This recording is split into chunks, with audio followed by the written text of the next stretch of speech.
Natalia Zvereva est une joueuse de tennis professionnelle de 1988 à 2002. Elle est née le 16 avril 1971 à Minsk, en Union soviétique.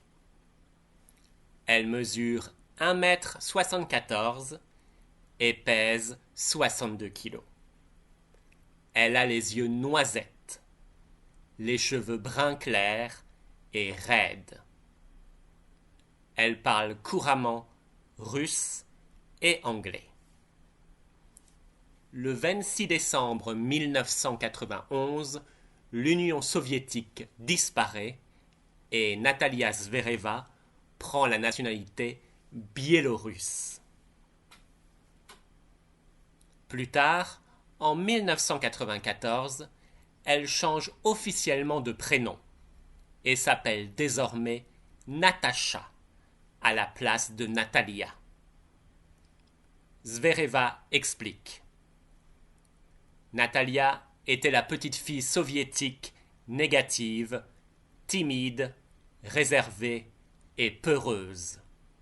Natasha est plus positive, plus confiante, plus décontractée, plus cool, plus sociable et plus amusante.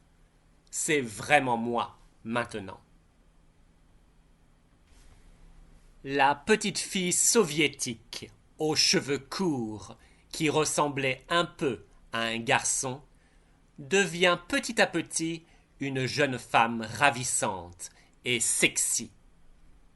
Elle reçoit beaucoup de compliments sur ses belles jambes, longues et minces.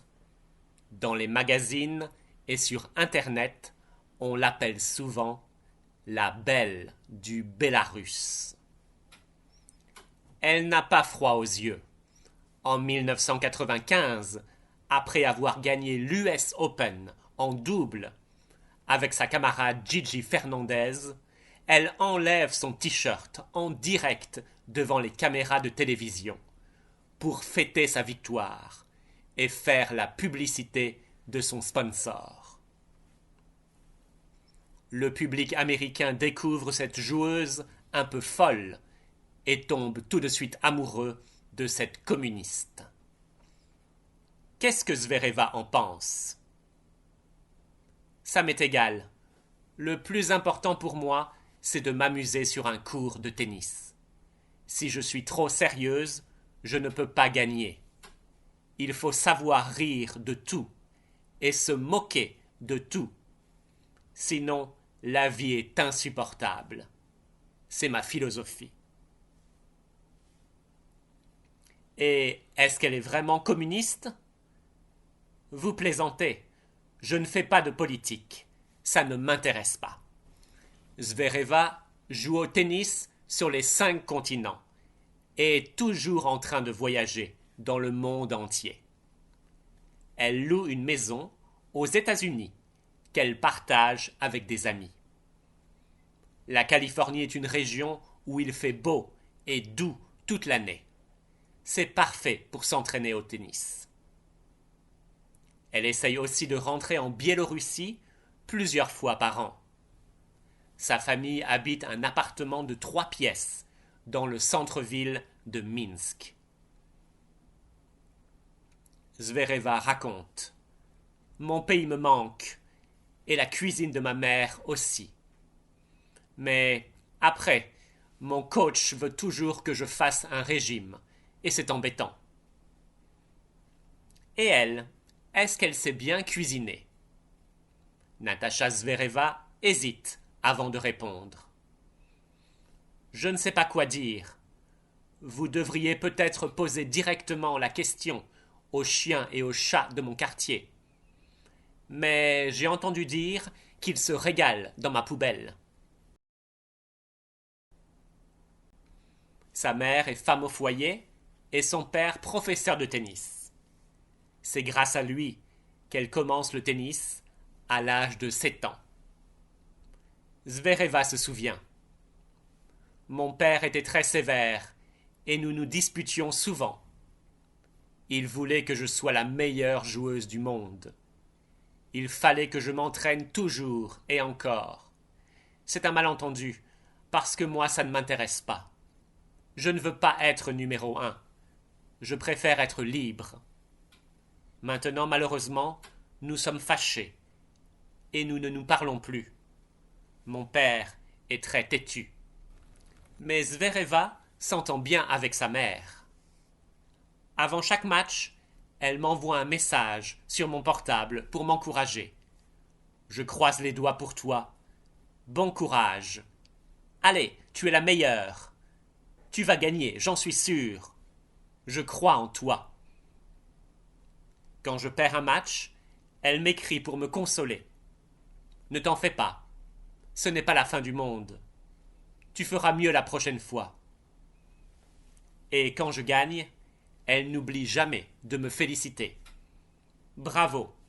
Félicitations. Je suis heureuse pour toi.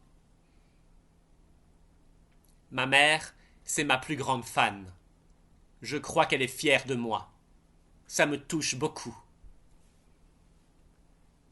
Natacha Zvereva n'a pas d'animal domestique.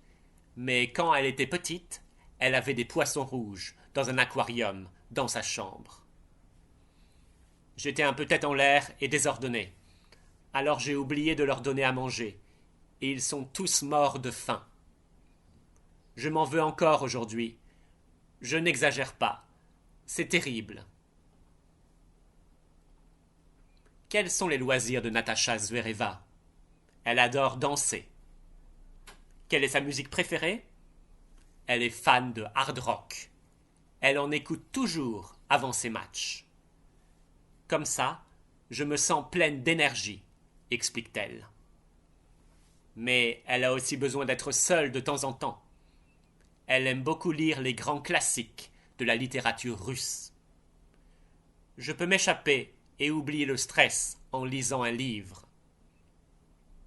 Son écrivain préféré est Dostoïevski. Elle n'aime pas du tout surfer sur les réseaux sociaux. Elle n'a ni Facebook, ni Instagram, ni TikTok. Parfois, elle regarde des séries sur Netflix pour se détendre. Elle adore les comédies musicales, mais elle déteste les films d'horreur. Qu'est-ce qu'elle veut faire après avoir pris sa retraite et arrêté le tennis? Je me demande. C'est une question difficile parce que je ne suis pas une lève-tôt et que je suis sans doute la femme la plus paresseuse sur terre. Je me souviens que j'ai ramassé des pommes dans le jardin de ma mère il y a quelques années, et c'était le plus beau jour de ma vie. Alors, si ça se trouve, je voudrais travailler dans une ferme. On ne sait jamais si Natacha Zvereva dit la vérité ou si elle raconte n'importe quoi et se moque gentiment de vous.